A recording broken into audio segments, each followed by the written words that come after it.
Here we are, Season 3, Episode 1, talking about New Year's resolutions and why they are a giant load of hooey. You're listening to the Dudes and Dads Podcast, a show dedicated to helping men be better dudes and dads by building community through meaningful conversation and storytelling. And now, here are your hosts, Joel DeMott and Andy Lehman. I am your host, Andy, and I'm here with Joel DeMott, the man who single-handedly escaped from Alcatraz with just a toothpick. What? Yes, it's true. Man, that was a tour group gone wrong. Yeah, you escaped, luckily. All right, we are back. Hi. Oh, Season 3. Season 3, Andy, 2021, we're going to turn a corner here. I got a good feeling.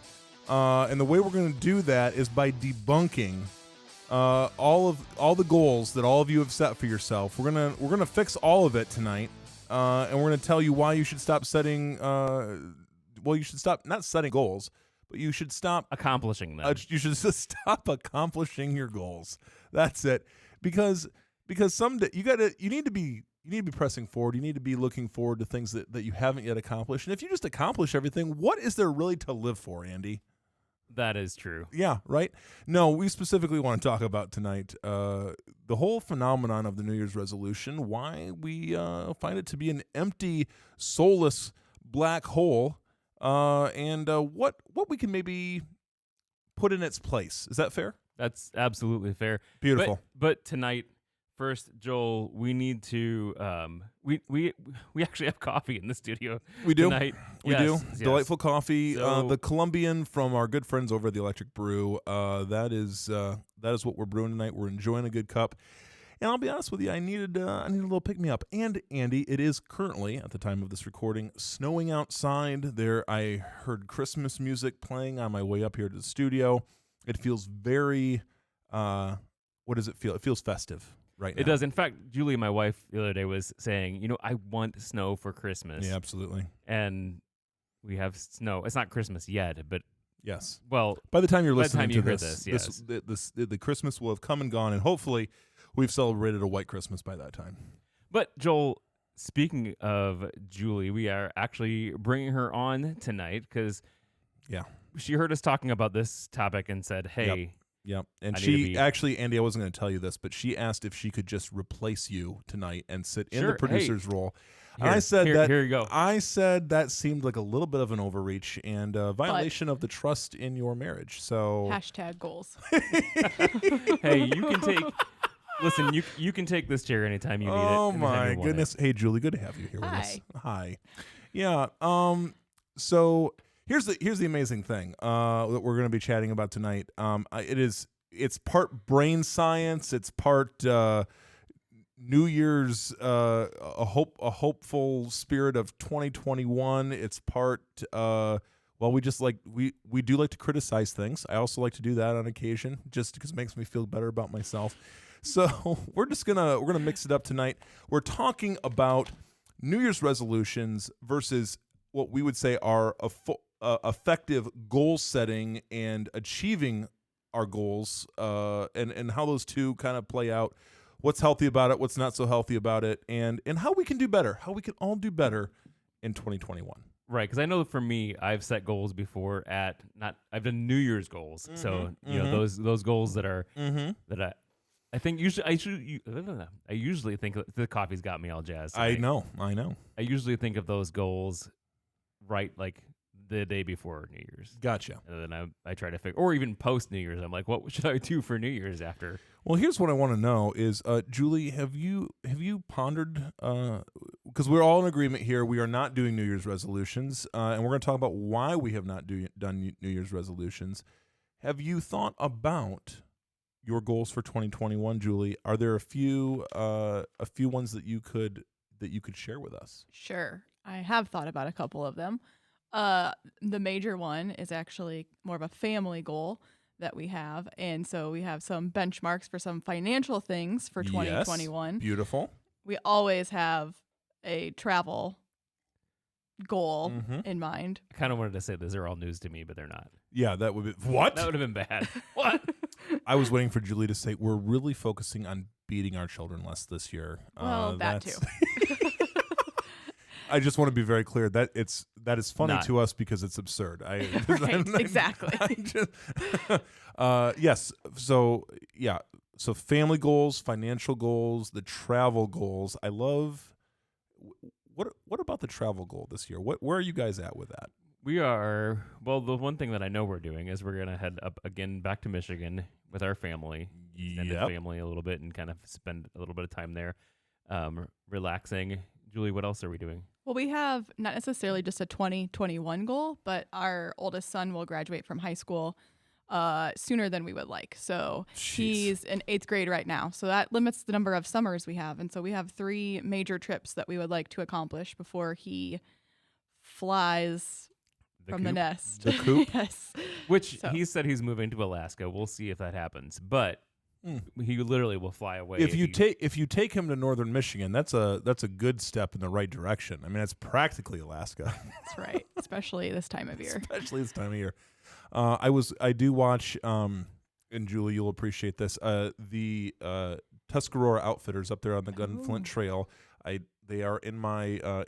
For those of you that love the Northwoods, northern Minnesota, clear up to the Canadian border there.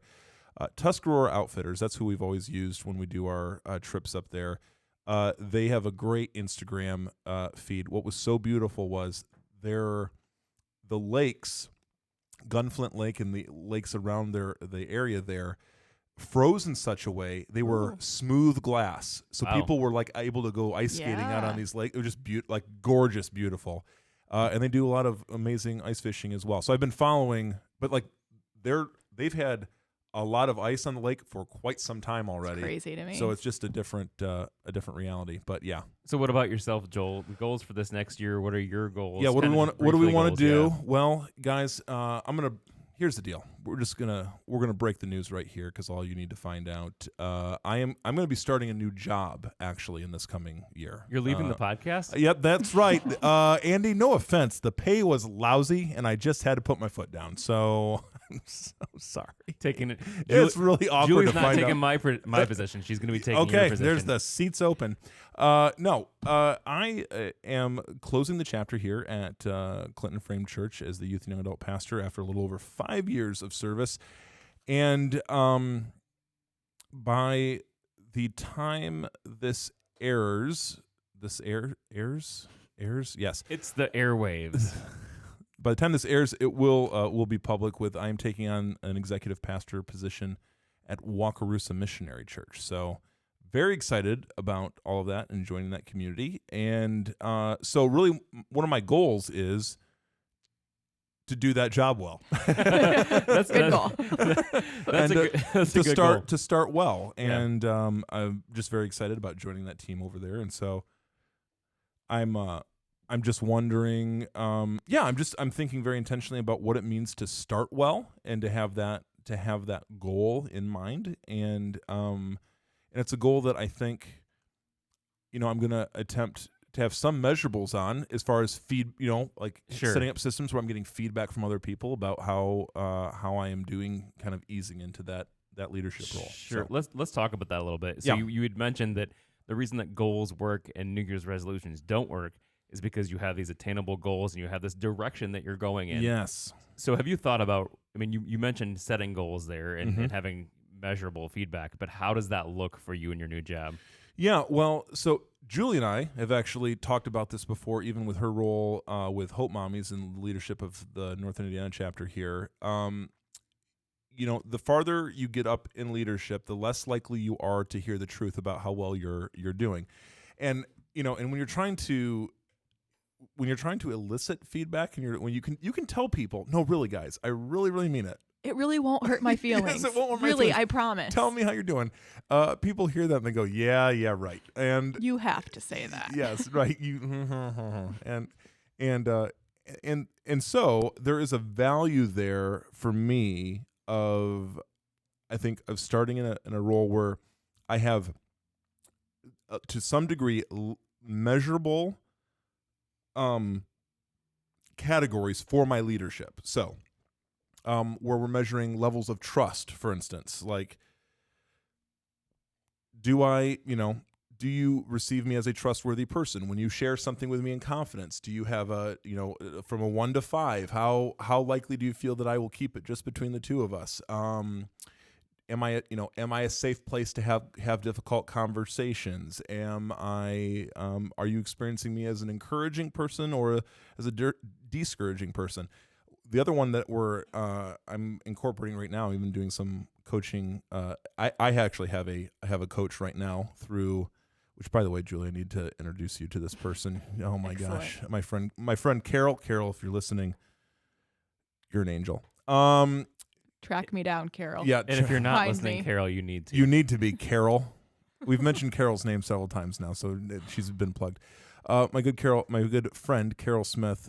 We've been talking about. We do this thing in coaching called an energy matrix, and one of the questions is, what people energize you and what people de-energize you, and doing some evaluation on that. So part of my question is, I want to be an energizing person to people. I want people to walk away from a conversation with me more hopeful, more inspired, more ready to get after whatever it is in front of them than they were before they talked with me.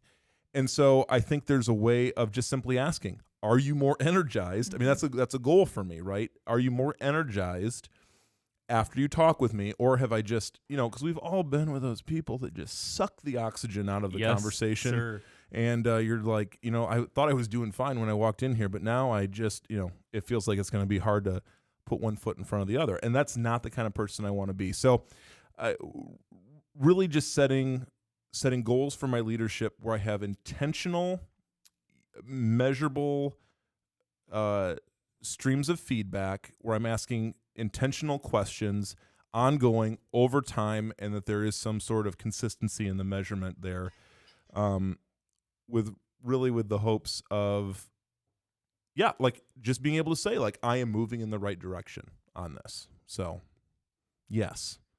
Julie, how about yourself? So goals for you this year, professionally, personally, as a wife. No, just kidding. You can answer that how you want. Yeah. What are your goals as a wife? That felt a little forced there, buddy. That's almost as good as when Joel says something like on the pop quiz, "Hey, tell me your favorite kid." I mean, it's the same thing. Put you in a corner. Yeah. I didn't put you on the spot, so just kidding there. Yeah. So some personal goals that I have for this next year. As Joel mentioned, I am in a leadership position within the Northern Indiana Hope Mommies chapter. And so one of my big goals this year is to find a volunteer who's going to be coming alongside me and apprenticing under me, actually not even under me, beside me, Yes. and who's going to be helping take on some of those responsibilities so that in the coming year, as in 2022, Yes. that I will be able to step away from that and just kind of maybe do some more reevaluation of where I am headed as far as where I'm being called in ministry. Okay. So that's a big one. Yeah, definitely. I think for me, I would say that some of my goals are, I've noticed one of the things that I've noticed over the last several months is my anger level, and I'm just being honest here and open. Thank you. Thank you. And Julie can attest to what I'm saying. I'm able to get angry quickly. And that's not a goal. So my goal this year is to take time to think about how I respond to people in all situations, not just when things get me angry, but I don't do a lot of thinking. It's pointed out to me that even like when I'm at a drive-in, or not drive-in, a drive-through, the person will say like, "Thank you, your 10 cents, pull around," or whatever, and I almost cut them off and say thanks. Like I don't let them talk. I'm almost thinking ahead of time. So that goes along with my anger, is just sitting back and being more reflective. I think trying to take time. I'm a terrible book reader. I have an idea that this would be a great thing to do, and then I start and I don't finish. So that is another thing that I'm trying to do this year is spend more time on reading and getting into not just the Word of God, but also other authors and other books. So that is probably my major goal this year. And I think that I'm having people hold me accountable. So that's one of the things that I think is super important for goals, because a lot of times New Year's resolutions, we don't even tell people. We just go, I'm going to lose 30 pounds, but then you don't tell your spouse, you don't tell a person, and then you end up, going out to eat and not actually following through. So I think for me in this, I'm going to make sure that, well, for you guys, the two of you know, as well as everybody that's listening. Secrets out. It's a lot of accountability. So much. But accountability, I think, is going to be my key in keeping that going. Beautiful.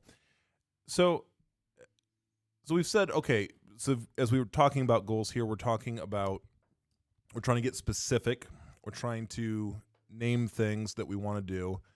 Now, where we get caught up is it's great to name the thing. Then what we have to do is we have to name how we're going to get there, how we're actually going to do the thing.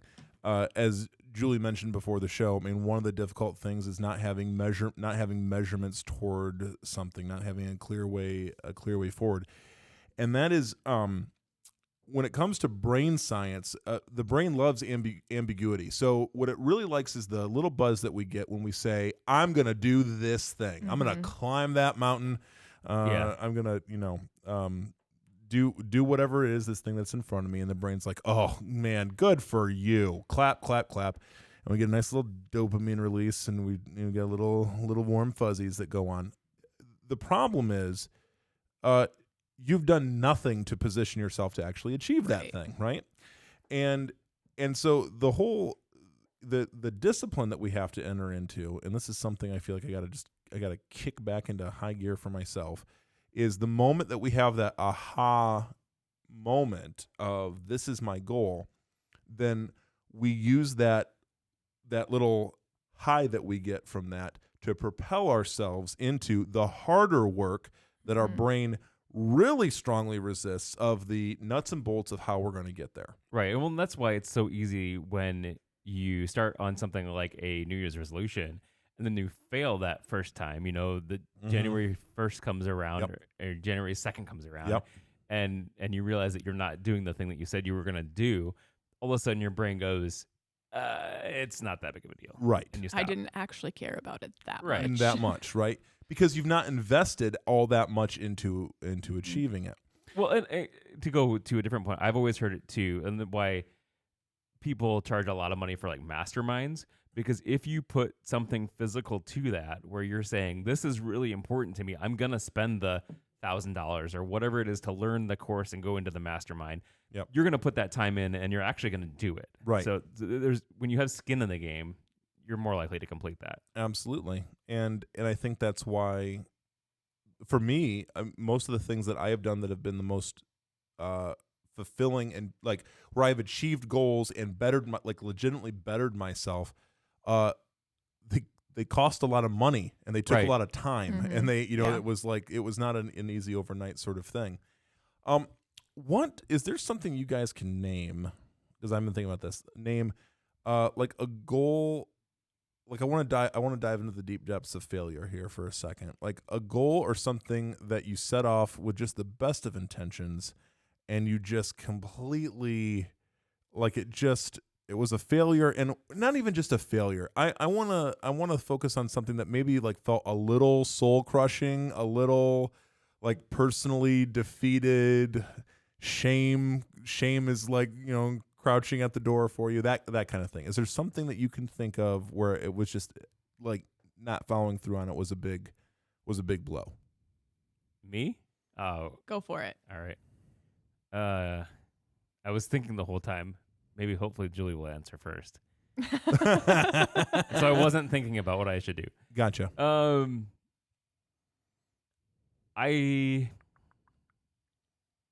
I would say, going back to, I guess, goals, my first thought was unrealistic shame and whatever was like when our daughter passed away. I felt like I didn't do enough, that I wasn't able to save her. Like, but that's not necessarily goal setting. So that was my first go-to there. But it was a crushing of an expectation. So it can go along with the whole idea of your goal setting. You're expecting that you will.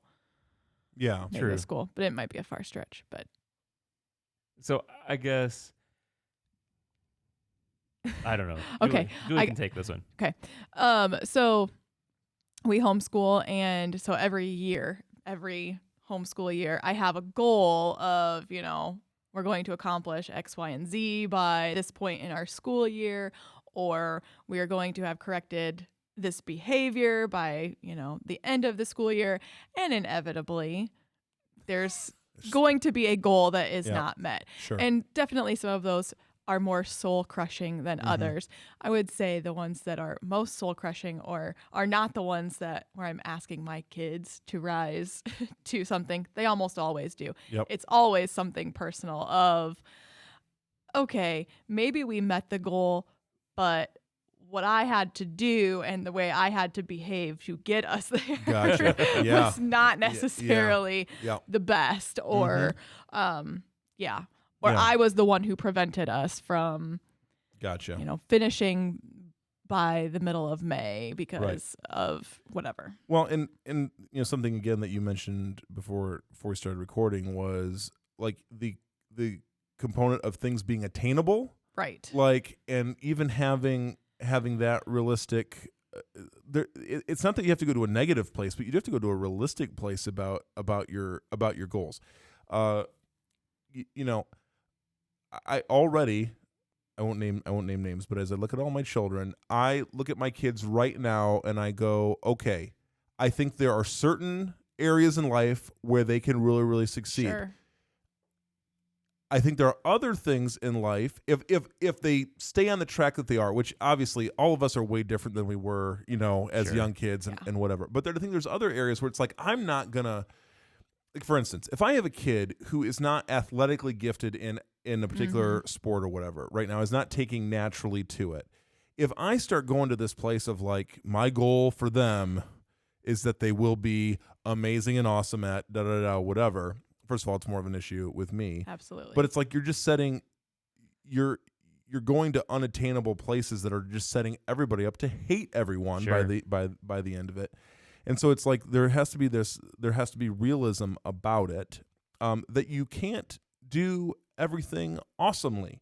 And like a simple goal for me, and this goes way back. It's like when I went off to college, I had this goal. That I was not a music major when I went, but I continued to play the trumpet when I went to college. Now, the college I went to had an amazing school of music, like just really, really gifted professors. And I was one of these weirdos that like I was not a music major, but was pursuing private lessons and was taking a course in trumpet, like a course in trumpet for a grade sort of thing. And what that meant that I had to like practice. And I just, I had this goal in front of me of like, it just was not realistic because the amount of time and the sacrifice that was necessary to do that well, just it became unattainable. But I do remember this feeling of like just really feeling like something was kind of dying within me when I had to just kind of say like, well, my attention needs to be here because turns out college is way more tough than I thought it was going to be, and I'm not going to be awesome at this, and that's okay. And it's okay, and I just need to let that subside. Now, I'd like to tell you that apart when I did that like my GPA and my other core areas of study, skyrocketed. That's not what happened, but it was a long and winding road. But yet again, it was like I just had to have this moment of realism with myself about, and there's been other things, along the way where it's like, like I would even say this. In this, like I've been in youth and young adult ministry for the last 5 years. In this last year, in 2020 is an odd year, obviously a weird thing.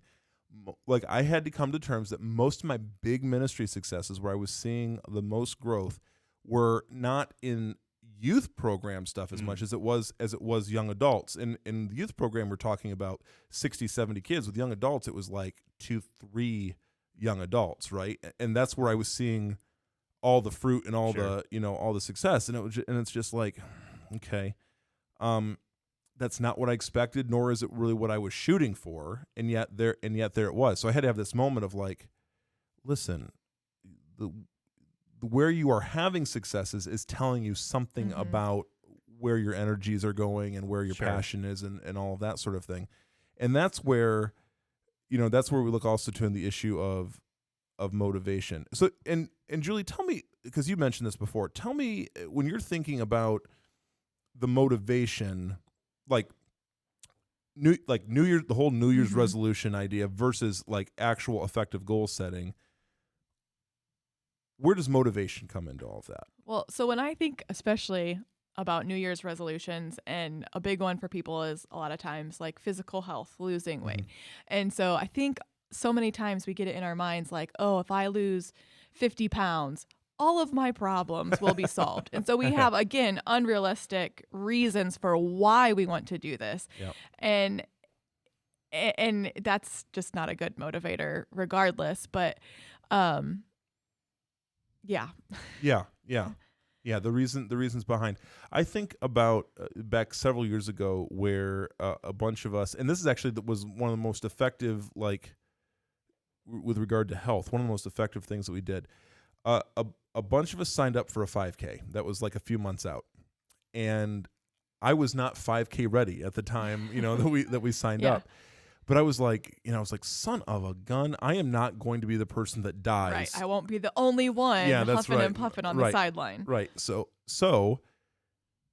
set a clear date. There was a clear date. I had a clear timeline. I broke that timeline into here's how I need to work up toward this ultimate goal, this thing. And I just started running.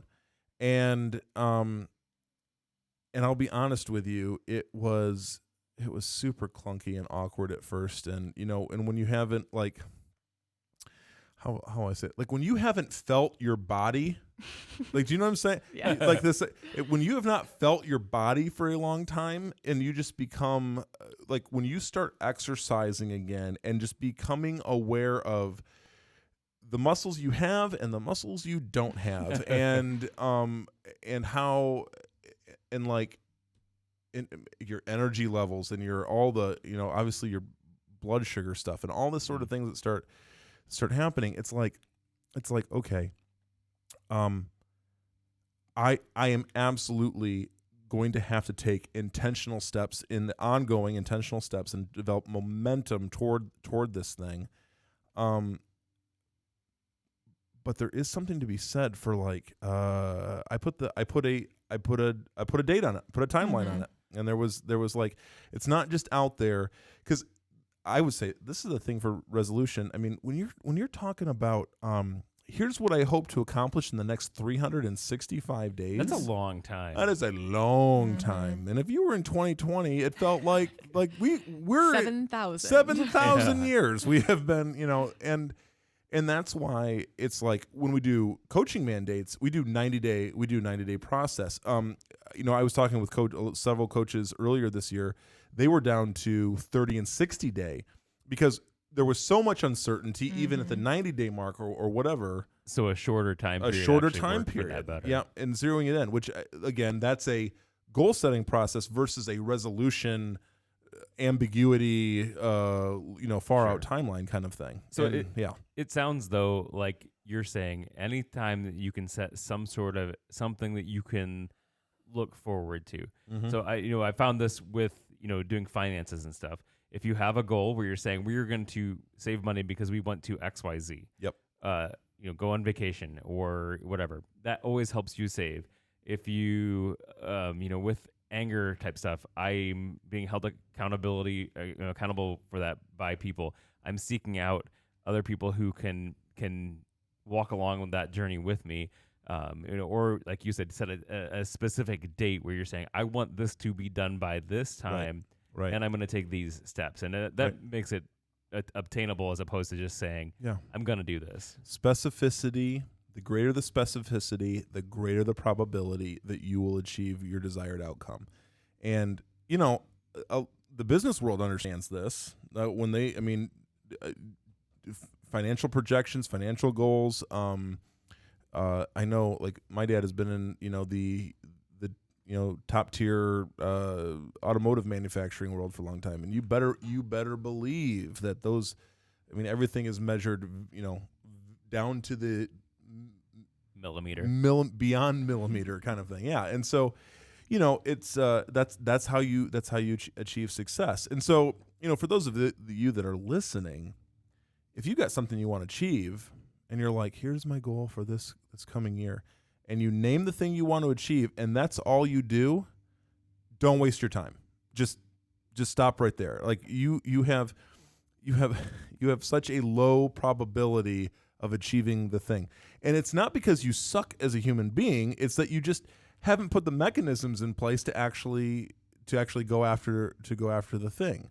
And that's what's interesting to me. I people that set clear goals, and even if it's like a week to week thing, like I'm gonna for the next this amount of time. Well, and sometimes you have to break that down into smaller steps, because it may be a large goal in the long run. Like if you're gonna say I'm gonna save $30,000, that's a lot of money to save. But if you can sit down and say, in the next 6 months, I want to be able to save, $50 a week or whatever it breaks down into, where you can say, I want this specific thing to happen in a shorter amount of time and take those bigger steps. That ultimately is going to help you achieve your goal. Yep, absolutely. And, in general, Andy, I just think that we all of us want to be better. In general, we want to be better, but we are addicted to being better without changing.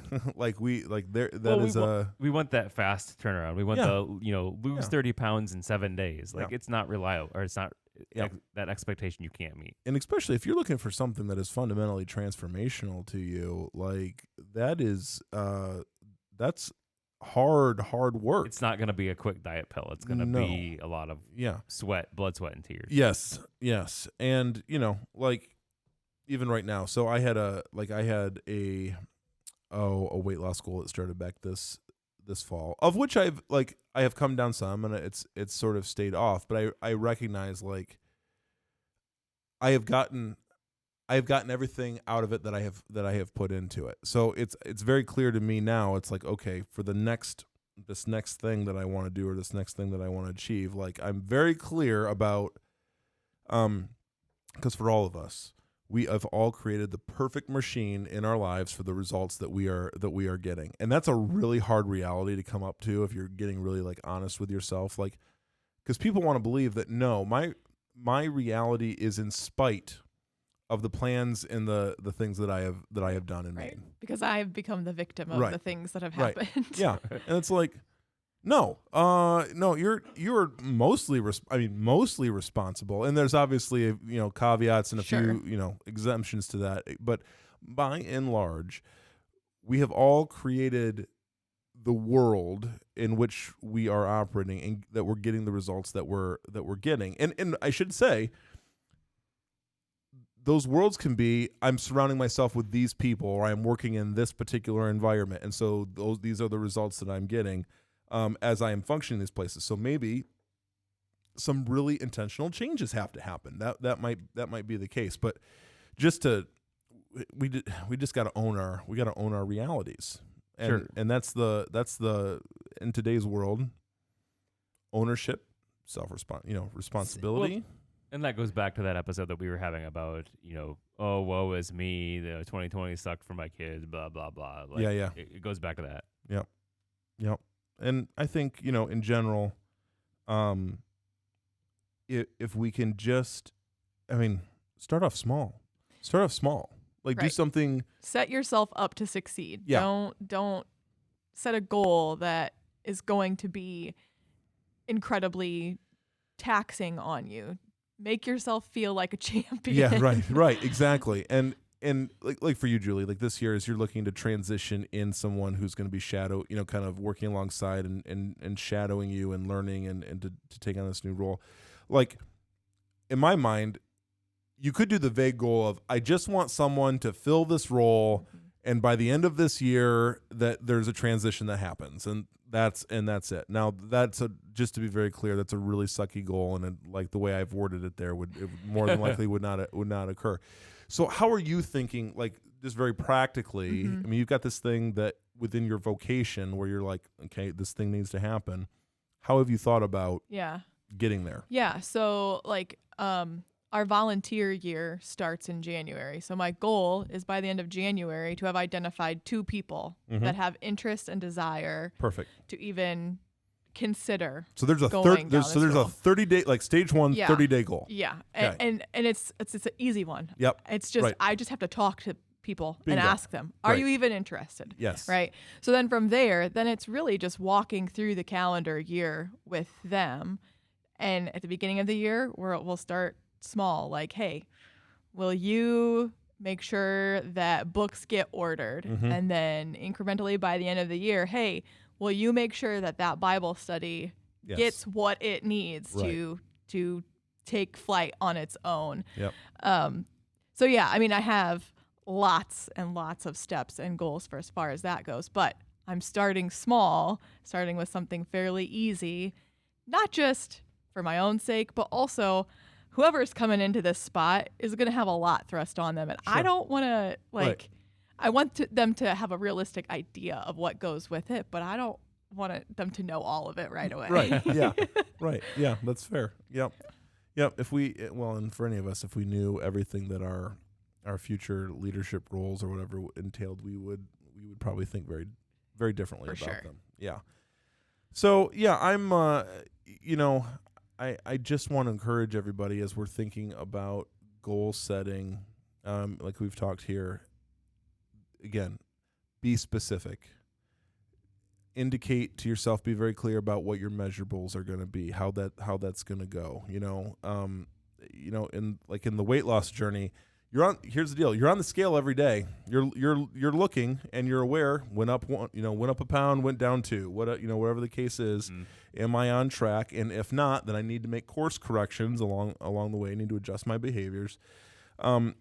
So think about measurability. Think about the ways that you can measure. And, and some of those measurements are not ones and zeros. Some of those measurements are feedback from other people. Like if you're trying to, I don't know, like with Andy, is it a survey amongst your kids? How angry did Dad seem this week? If you were on a 10 being enraged and near blackout, 1 being like Fred Rogers, where was Dad this week? And again, that's why, and we always talk about on this show, we just talk about having a constellation, a circle of mentors, of trusted people around you, that can give you that kind of feedback. That's why because they play into the goal achieving process. If you're an island by yourself, and it's very, very hard. It's just very, very hard to get the kind of insights and feedback that you need to improve. Yeah. And so measurability. Clear timelines.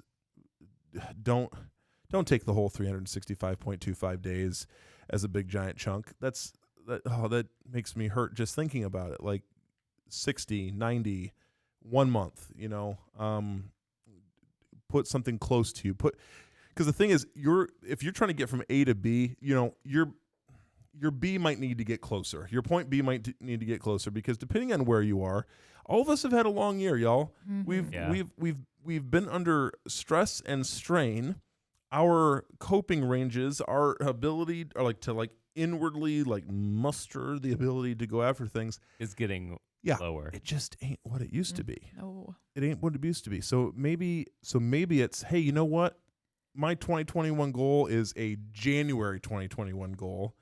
And then let's get there, and then let's talk February, March, April. And then, just help yourself out, and just know that this is how your brain operates, right? You get vague and get big and everything, and stuff starts shutting down and nothing gets accomplished. And the other thing is that when you inevitably don't meet a goal, you have to have a place to go back to reset. Mm-hmm. And if you've been measurable and attainable and you have a good motivation, a decent motivation, then you have a spot to go, okay, like I still have some traction.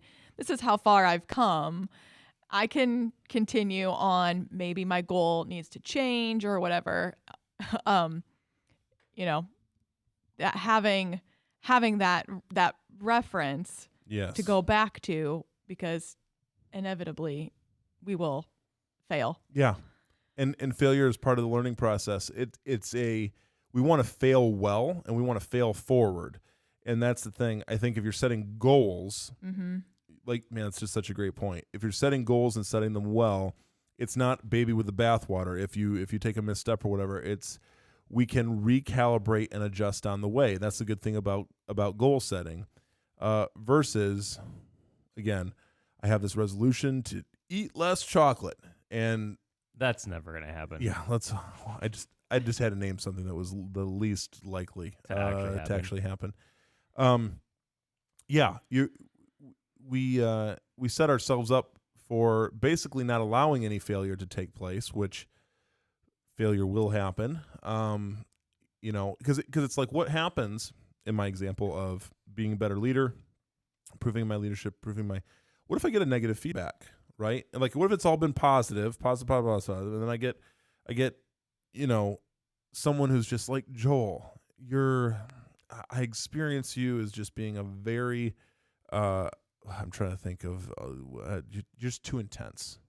You're too intense. I need you to calm it down. And your beard is just distracting. Yes, very intense as well. I've been distracted by your beard many times. Why, thank you. If that's what you're getting, it's like, well, what do you do with that? Depending on how you've set your goals up, your process up. If I get that negative piece and it's just like, no, I demand all positive reviews, and then you're shipwrecked. However, if you are in a place of, okay, this is good information, I can course correct because I've set up regular rhythms of feedback, sure, right? And that's shorter term to be able to get to a place that I want to go. And if you haven't caught on by now, basically this whole thing, you got to engineer the crud out of goal setting. You got to get real with yourself and call others to do the same. And that's why people don't achieve goals. Right. Right. It's hard. Yeah, it's hard. And sometimes you got to put some pressures on yourself. Sometimes you got to sign up for that 5K that's 3 months away, knowing that you will die if you don't work to some degree to prepare yourself for it. So those are my thoughts, Andy. Yeah. Julie, any final thoughts before we end this episode? No, this is good stuff. Excellent. Well, next time, Andy, we should we'll get Jackie and Julie in here.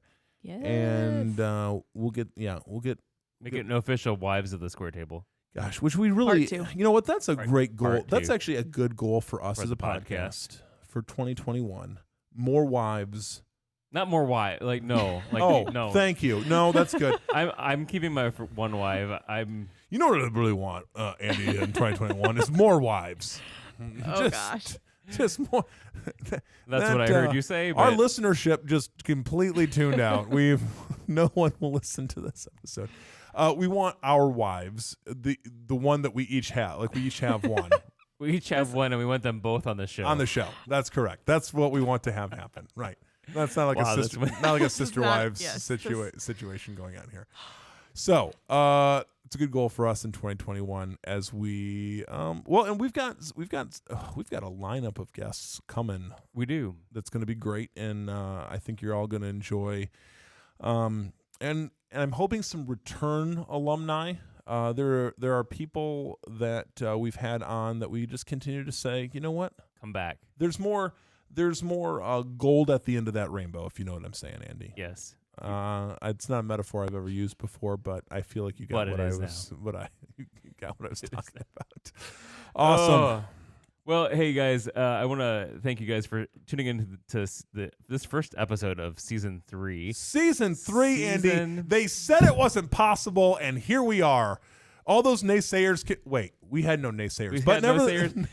Only yay-sayers. Yay-sayers, and some of those yay-sayers I want to thank too before we leave. All of our Patreons, Daryl, Travis, Brian, James, Ty. Wow, you're getting, and Scott and Jesse. Yes, all of you people are awesome. There's a